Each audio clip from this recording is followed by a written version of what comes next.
Hey guys, welcome back to my channel. My name is Katie and today I'm going to be doing something a little bit different. Today I'm going to be walking you through the process of how I made my charms for my Nice Buns collection, which will hopefully be up in my store soon. Still need to get that together.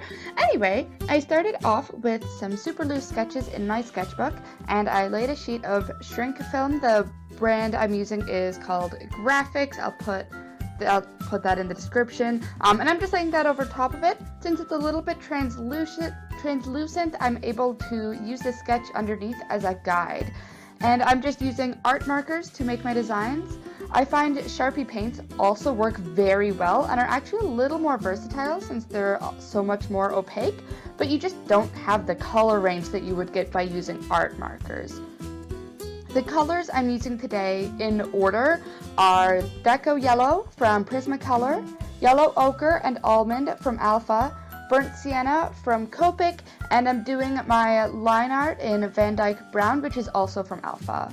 So I'm working from light to dark, and you'll notice that the markers look a little streaky on this kind of plasticky surface, but when they shrink down, the colors end up looking a lot more solid and cohesive. They also darken up quite a bit too, which is kind of funny in this situation because it's just like real baked goods. It's also worth mentioning that markers don't blend on this type of plasticky surface very well either. So you can see at a few different times I kind of tried to blend them a little bit, but I found optical mixing techniques like stippling to just be way more effective.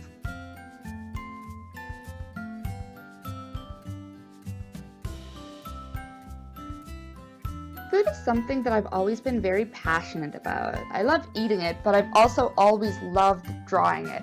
In my last year of university, I had to come up with a topic for my thesis, and I tried so hard to do something based around food, just how it brings people together and creates memories and how it can be a big source of nostalgia, and my prof just would not approve it no matter how many times I tried, so I did have to go in another direction, but I did get to do a series on food-inspired nostalgia for a smaller show later in the year, and the series was called Seeking Comfort. I'll put a link to that in the description. I had a lot of fun with it. It turned out really cute, but food is still something I've always loved to draw and something that I've always enjoyed incorporating into my illustrations when I can.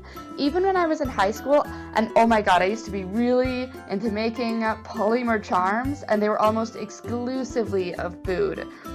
Back in the day, this is kind of embarrassing, but I had this habit of always wearing a rainbow lollipop necklace that I had made myself. I even had a couple variations of that lollipop in different color schemes that I could wear with specific outfits. As an example, like I cosplayed as Umbreon to Anime North one year. I know, so edgy, but I had a lollipop necklace that I had done up in Umbreon's color scheme so that it matched. I was that person. I even ran a blog called Rainbow Lollipops or something like that. It was a very embarrassing time of my life, to say the least. I try not to dwell on it too much. But anyway, the charm I was most proud of was the set of pretzel earrings. And I had shaved powder off of a chalk pastel to get that nice browning you'd get on a baked good. And I had crushed up a clear plastic bead for the salt. And just thinking back to those bomb pretzels, that was a big part of what made me want to jump into a series of baked goods like this. I was just so proud of the work that I had put into it and how awesome it turned out.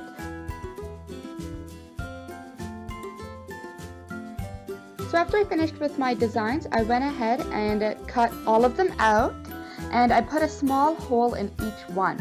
Before putting them in the oven, I will thread 2 or 3 similarly sized ones onto this thin metal rod. I think this is used for making beads from scratch or something, but what this does is it preserves the hole. The first time I tried making charms, I found that just laying them flat on a cookie sheet would often result in the hole shrinking up too much to be able to feed a jump ring through.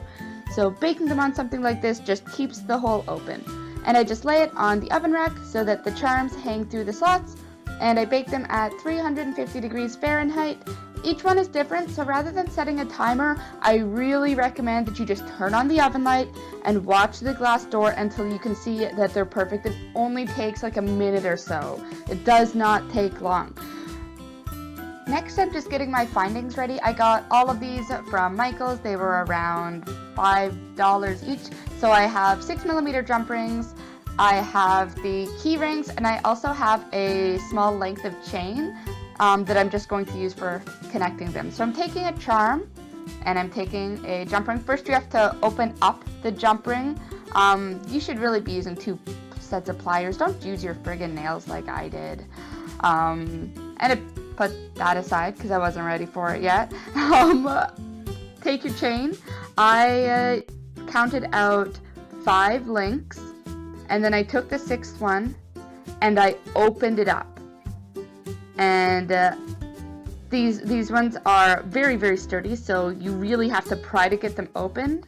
And then I just discard that 6th link, because if you try to close it back up, it's not going to be as sturdy again, and your charm probably isn't going to last as long. So I discard the 6th link, and I just feed the jump ring on, and I feed the charm onto the jump ring and close it back up.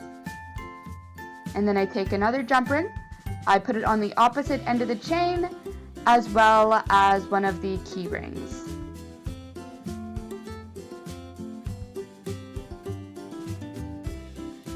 And then just close that up as well. And that is one assembled charm.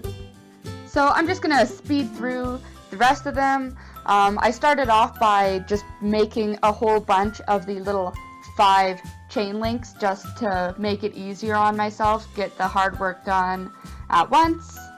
And then I went ahead and assembled all of the rest of them. And one of the fun things about these types of charms is that they are very versatile. So while I'm making these ones into keychains, further down the line, I think I'd also like to do some little pins with them. Maybe, well, probably not earrings, but I could probably do like a necklace. You can do pretty well anything with them. They're very versatile. So here's the finished product. You can see that they did darken a lot more in the oven. I also did a little bit of a polka dot design on the back because I didn't really want to have to redo the entire design. But I still wanted it to look like kind of fun on both sides. I'm really happy with how these turned out. Hopefully they will be up in my store soon.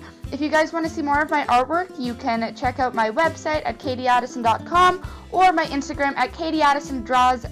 Thank you guys so much for stopping by, and I hope you have a great day.